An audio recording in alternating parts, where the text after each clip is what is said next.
आगे बढ़ो, हम तुम्हारे साथ हैं। विशाल भैया तुम आगे बढ़ो, हम तुम्हारे साथ हैं। अरे कमी करा, कमी करा। साखरेचा दर कमी करा, कप आहे, चहा आहे, साखर मात्र परवडत नाही, कप आहे, चहा आहे। साखर मात्र परवडत नाही, कमी करा, कमी करा, साखरेचा दर कमी करा, कमी करा, कमी करा। साखरेचा दर कमी करा। अरे जरा घोषणा जोरान घ्या ना रे। अरे कमी करा, कमी करा, साखरेचा दर कमी करा, कप आहे, चहा आहे, साखर मात्र परवडत नाही, कप आहे, चहा आहे। साखर मात्र परवडत नाही। होश प्याव, होश प्याव, बीजेपी सरकार होश प्याव, होश प्याव, होश प्याव, बीजेपी सरकार होश प्याव, होश प्याव, सरकार मंत्री होश प्याव, होश प्याव, होश प्याव। सरकार मंत्री होश प्याव, कमी करा, कमी करा। साखरेचा दर कमी करा। कप केला रिकामा, साखरेच्या भावाने, कप केला रिकामा, साखरेच्या भावाने, कप केला रिकामा, साखरेच्या भावाने, कप केला रिकामा, साखरेच्या भावाने, कप केला रिकामा। साखरेच्या भावाने। राष्ट्रवादी युवक कांग्रेसचा जय हो। शरद पवार साहब तुम आगे बढ़ो, हम तुम्हारे साथ हैं। शरद पवार साहब तुम आगे बढ़ो, हम तुम्हारे साथ हैं। रोहित दादा तुम आगे बढ़ो, हम तुम्हारे साथ हैं। रोहित दादा तुम आगे बढ़ो, हम तुम्हारे साथ हैं। विशाल भाई तुम संघर्ष करो। साखरेच्या भावाने, कप केला रिकामा, साखरेच्या भावाने, कप केला रिकामा, साखरेच्या भावाने, कप केला रिकामा, साखरेच्या भावाने, कप केला रिकामा, साखरेच्या भावाने, कप केला रिकामा, साखरेच्या भावाने। कप केला रिकामा। राष्ट्रवादी युवक काँग्रेस पार्टीचा विजय असो। झालाच पाहिजे, साखरेचा दर कमी झालाच पाहिजे, झालाच पाहिजे, झालाच पाहिजे। राष्ट्रवादी युवक काँग्रेस संघर्ष करो, हम तुम्हारे साथ हैं। शशिकांत शिंदे साहब तुम संघर्ष करो, हम तुम्हारे साथ हैं। सुप्रियाताई तुम संघर्ष करो। हम तुम्हारे साथ हैं। खरं तर त्याच्या 8 दिवस अगोदर साखर ही 30-35 रुपये किलो होती।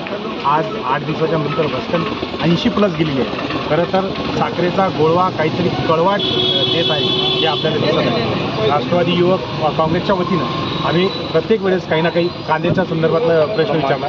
रोहितदादांनी फार 3 रुपये 2 रुपये किलो शेतकऱ्याच्या संदर्भात आम्ही आंदोलन केलं होतं, ते दर वाढवून घेतले। परत दुसरी गोष्ट जे साखर आहे, खरं तर निर्यात करायची गरज नव्हती। सर्वात जास्त साखर आपल्या देशामधून हे होते, शुगर फॅक्टरी सर्वात जास्त आपल्या इथं आहे आणि तरी जर आपल्याला आयात करावं लागत असेल आणि आपल्याला एवढे महाग म्हणजे साखरेचे दर जर गगनाला भिडत असतील तर सामान्य लोकांनी चहा घ्यायचा किंवा सामान्य लोकांनी काही गोळ करून खायचं किंवा नाही खायचं हे आता BJP गव्हर्नमेंटनं सांगितलं पाहिजे आणि सहकार मंत्री जे बाळासाहेब पाटील जे आहे त्यांनी ते सांगितलं पाहिजे की सामान्य लोकांनी चहा पियाचा किंवा ना पियाचा हे त्यांनी ठरवावं। हे BJP सरकारला कळलं पाहिजे। ते म्हणतात आम्ही सामान्य लोकांची काळजी करणारं सरकार आहे, आम्ही सर्वांना सोबत घेणारं सरकार आहे। खरं तर हे फक्त भांडवलशाहीच्या सोबत राहणारं सरकार आहे।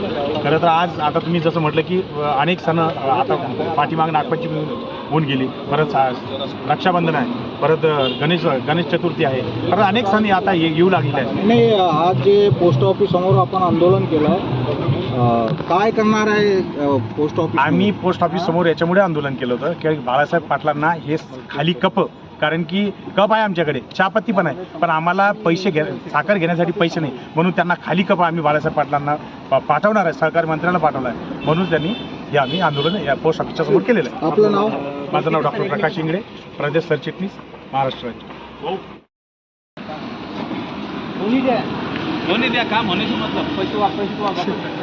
सध्या साखरेची जी गुढी आहे ती कडू होताना दिसत आहे। साखर 100 पार करण्याची शक्यता आहे।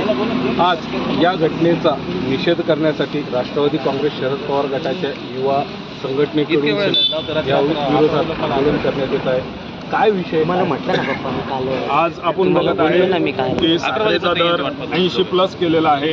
त्याच्यामुळे साखरेचा असो गुळाचा असो त्याच्यामुळं साखरेचा भरपूर दर वाढलेला आहे। त्यामुळे राष्ट्रवादी युवक काँग्रेस संभाजीनगरच्या वतीने सहकार मंत्री बाबासाहेब पाटील यांना साखरेचा रिकामा कप व साखर आम्ही पोस्टाने भेट देत आहे आणि येणाऱ्या काळात आम्ही त्यांना इशारा देतो आहे, जर का असेच दर का साखरेचा दर जर का वाढत राहिले तर येणाऱ्या काळात राष्ट्रवादी युवक काँग्रेस पार्टी सहकार मंत्र्यांना धडा शिकवला राहणार। जगामध्ये दुसऱ्या नंबरवर भारत साखर निर्यात करत होता, आज आपल्याला साखर आयात करावी लागते, कसं बघतो? आता आपण बघत आहे की इथेन पेट्रोल म्हणजे त्याच्यामध्ये कसं झालेलं आहे आता नाही का भरपूर साखर म्हणजे इथेन जे पेट्रोल भेटतं आहे त्याच्यामध्ये असं होतं आहे की त्याच्यामुळं साखर वेस्ट होती आणि सामान्य लोकांना 80+32 रुपये साखर किलो होती येणाऱ्या 8 दिवसापूर्वी, पण आता साखरेचा दर 2 पटीनं वाढलेला आहे.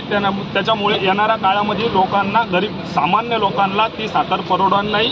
त्याच्या संदर्भात आम्ही राष्ट्रवादी व काँग्रेस कंटिन्यू संघर्ष करत राहू. आपण फक्त साखरेच्या बाबतीत बोलताय, पण तेलाचे दर वाढले, भाज्यांचे दर वाढले, कांद्याचे दर वाढले. काल जो कांदा 10 रुपये होता आज 60 रुपयापर्यंत गेला. याकडे आपलं लक्ष नव्हतं. नाही, आमचं लक्ष तर सगळीकडे आहे. आम्ही पत्रामध्ये जसं मेन्शन केलेलं आहे, पण सध्या तरी महत्त्वाचा घटक म्हणजे साखर सर्वसामान्य लोकांना आज हिंदी में बोले चलता। आने वाले कल में ये जो सरकार अपने खुद को हिंदूवादी सरकार बताती है, आने वाले अभी कुछ दिनों में जो कि दशहरा है, दिवाली है और गणेश चतुर्थी है, रक्षाबंधन है, ये सब त्यौहार जो कि हिंदू लोगों के त्यौहार हैं और हम लोग ये मानते हैं कि इसके अंदर कुछ नहीं तो मिठाई दे के मुँह मीठा करके जो है तो भाई बहनें अपने एक दूसरे को एक अपनी मोहब्बत दिखाते हैं। तो जब शुगर का और शक्कर का जब रेट बढ़ जाएगा तो ये लोग सामान्य लोग अपना खुशियाँ मनाने के लिए आज जूझ रहे हैं, हम ऐसा मानते हैं।